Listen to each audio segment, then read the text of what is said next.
Loki, we need to talk. What's up, guys? That guy with a... Where are you? There we go. Pencil here, fun fact. I do mean to have it on me and keep it on me at all times. Another fun fact. Here we are for you to receive my thoughts in 15 minutes or less on Loki and how I think he's utilized in the France versus Japan game and how I really don't like it. But let me start this 15-minute timer right now so I can get right into it. Yeah! So, Loki is the divine sprinter, a monster, a beast, a creature, an animal, if you will. He's something different.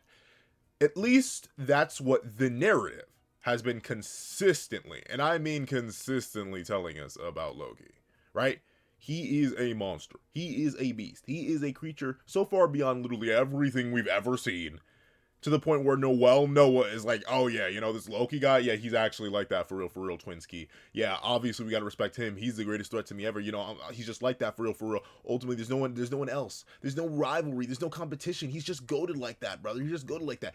And even Hugo himself, a man consumed with an utmost rationality when it comes to a suitable destiny, took one look at Loki and his arrogance and his capability and was like, like he basically busted right then and there. But what I'm being told by the narrative and what the narrative is showing me, two very different things. And now, let me say something clear. I understand why, from a narrative standpoint, for what the France versus Japan game is explicitly going for on a narrative level, why Loki had to put in the performance that he did. However, I think this is a case where the smaller narrative, the more concentrated in-game narrative, actually ends up doing darn near irreparable damage to the macro narrative, right? Because you gotta remember, Loki does not just exist as a piece of this game, right? He is a fundamental part of the entire bluelock narrative as a whole. And because of that, everything that we've seen from Loki must be taken into account. And I know, let me make it clear, our bluelock cast is unbelievably powerful, unbelievably strong, unbelievably devious, diabolical, and dangerous on their own. They've evolved throughout all the selections, the U20 game, the Neo Ignis League, all that, this, that, and the third. It's all beautiful, it's all delicious, all scrumptious. But Loki felt appropriately uncounterable. It didn't feel like he was real. And the narrative was doing such a good job of showing that, from his utilization of Godspeed in the earlier arcs. And by earlier arcs, I mean Neo Ignis League. And very specifically, his narrative positioning as someone who didn't have to try and was still effortlessly above everything that our casting crew had to offer, to the point where the strongest striker in the world, the man in the position that everyone else is aiming for, took one look at Loki, took one look at everybody else and said, yeah, more than Chris Prince, more than Snuffy, at least specifically as a striker, more than any other being alive right now, the person closest to actually challenging me is this kid. Kid, mind you, 17. And you may be like, okay, so all that narrative hype, what's the problem? The problem is that he's trying. Yeah, that's the problem. And the other major problem is he's trying, and this is his only goal. Late into the second half, this is his first and only goal. I'm sorry. You're meant to be the peak of creation.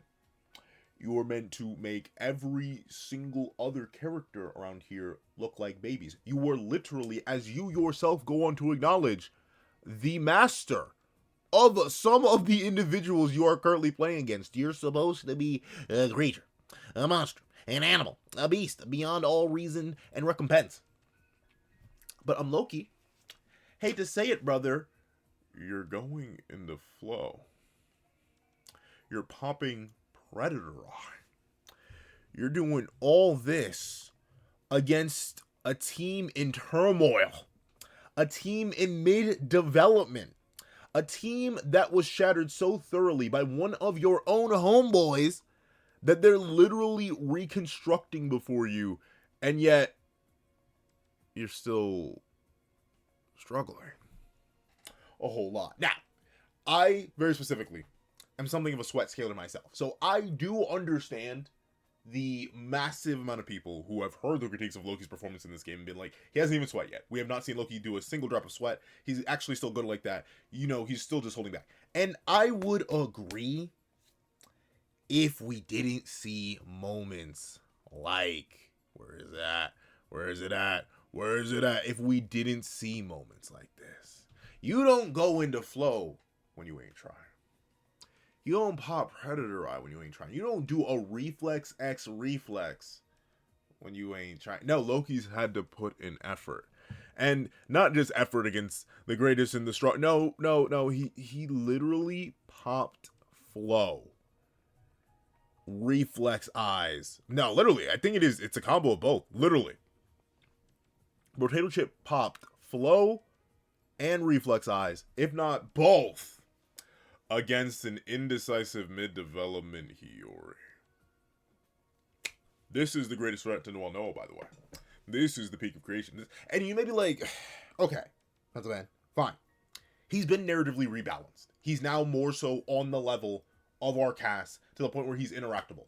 What's the problem with that? The only issue I have with this isn't just the idea that it, like, sort of hard contradicts all the narrative build-up Loki's had to this point, which makes it, a lot of this stuff not necessarily feel like lies. I don't know. It just feels like a different character. I think that's my issue.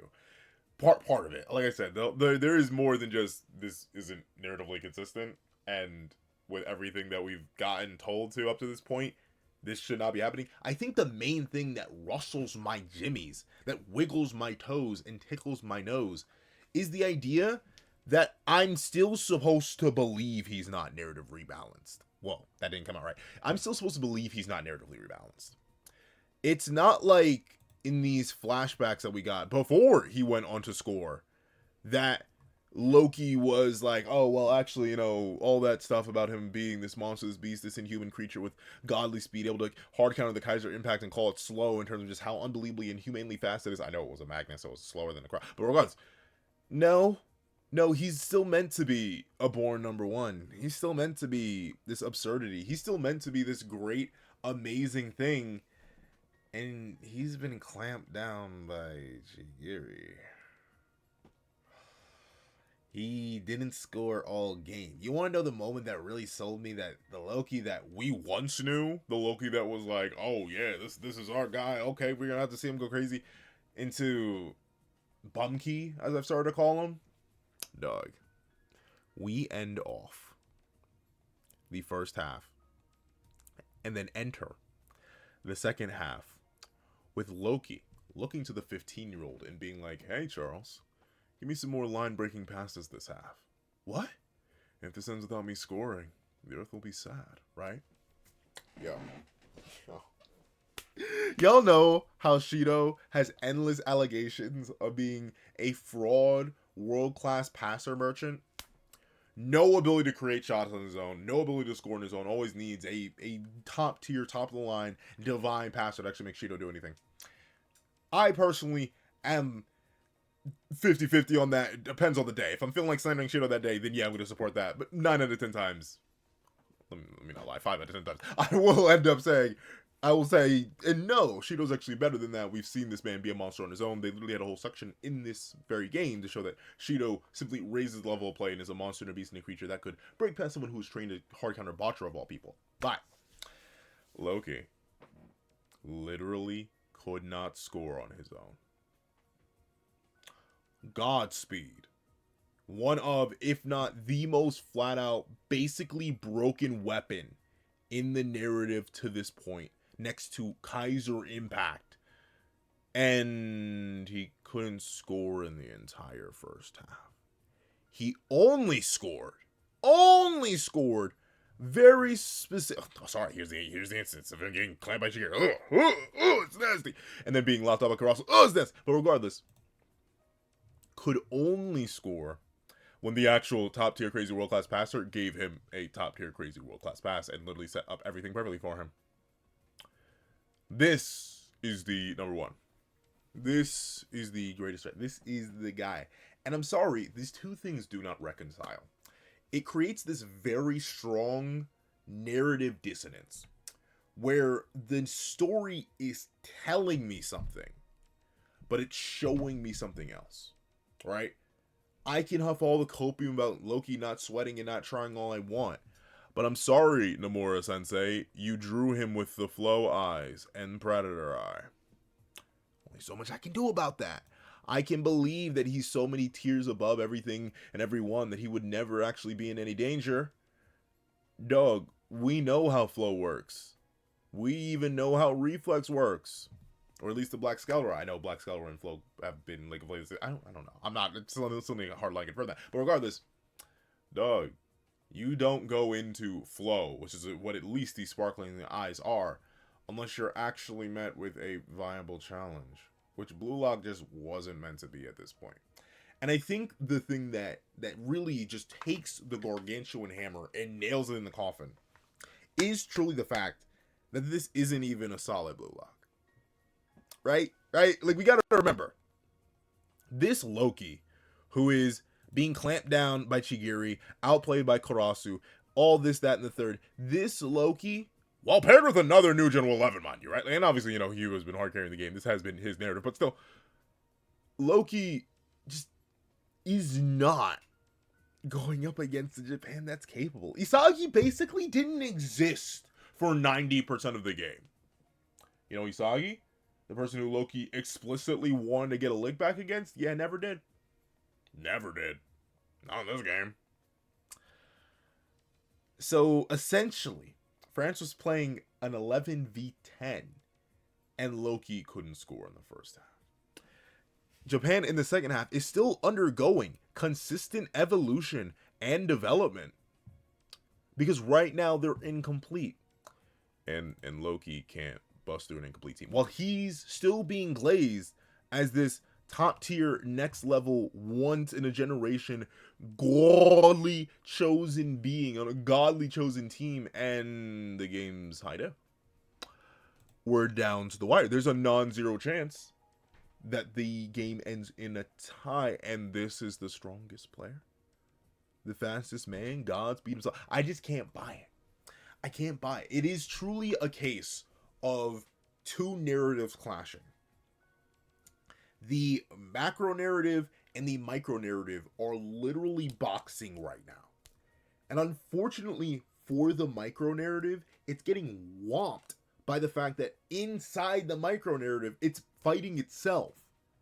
You have the whole history of the narrative up to this point. You have the current state of the narrative. And you even have what is presumably going to be the future implications of the narrative. I don't think Loki's going to be power crept. I don't think he's going to be suddenly irrelevant, but he is a whole lot duller, right?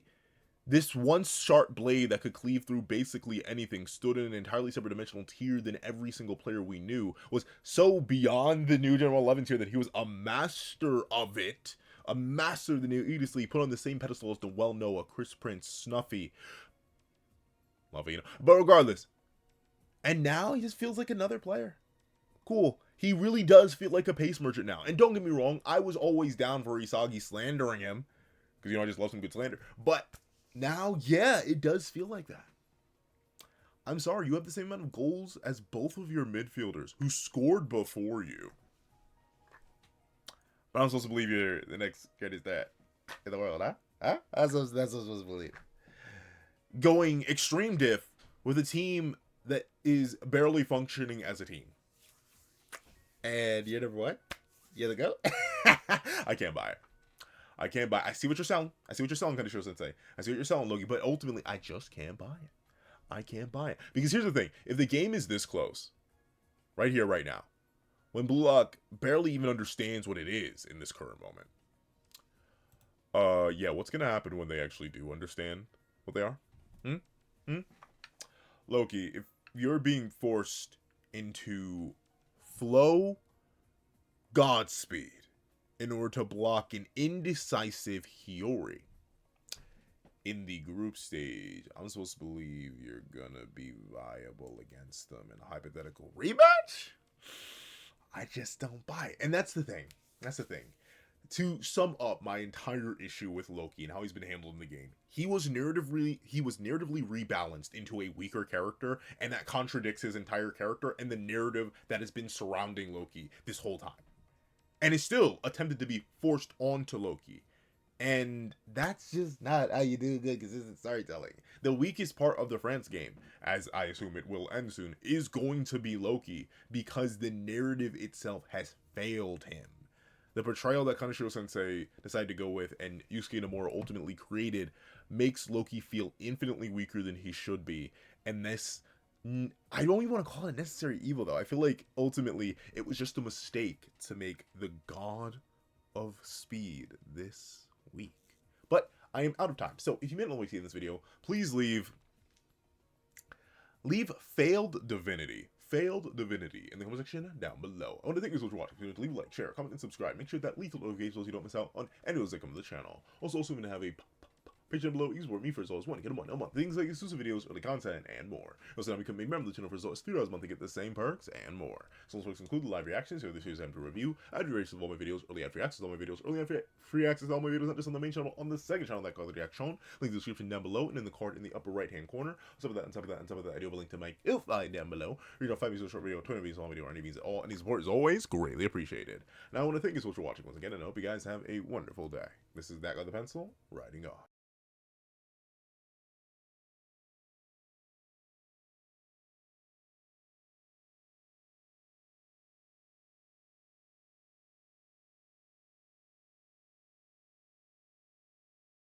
I'd like to give a thank you to our sketch tier members: Eternal Flame, Redwolf 4765, Astro, Glacier XZ, Zera, J2MA, Buddha Ura, Yuki Ally, Grim, Ollie, Corey Watson, Damon Brown, Tim Thomas, Kaving, RXN, Dead Meme, Kian Stewart, Edwin Igbinova, Straw, Antavius Mitchell, Super Flame Zero, Weary Exile, Alex Kenny, Todd, The Practical One, Landon Clapwick, Heath Nelson, CAET, Plant Crone, Brandon Payne, Black Sage, Multi-Batman Superman, Zalims, Joe Bean, Sleepin' John, The Young Family Pastel Pandora, Mo City King DKG, Akulare Babatunde, Union I, Athenzi Shear, Sino King, CCC, Enzo, Kitty Liddy, Axis XC, Praise the Sun, Magic, Andreen Bonnet, Scion, John Malcolm, Black Doctor Strange, Donovan McIntosh, at JDog2656, Aswin Hedi Pasetia, Sheesh King, and Yo Extras. Then I'd like to give a thank you to our line art tier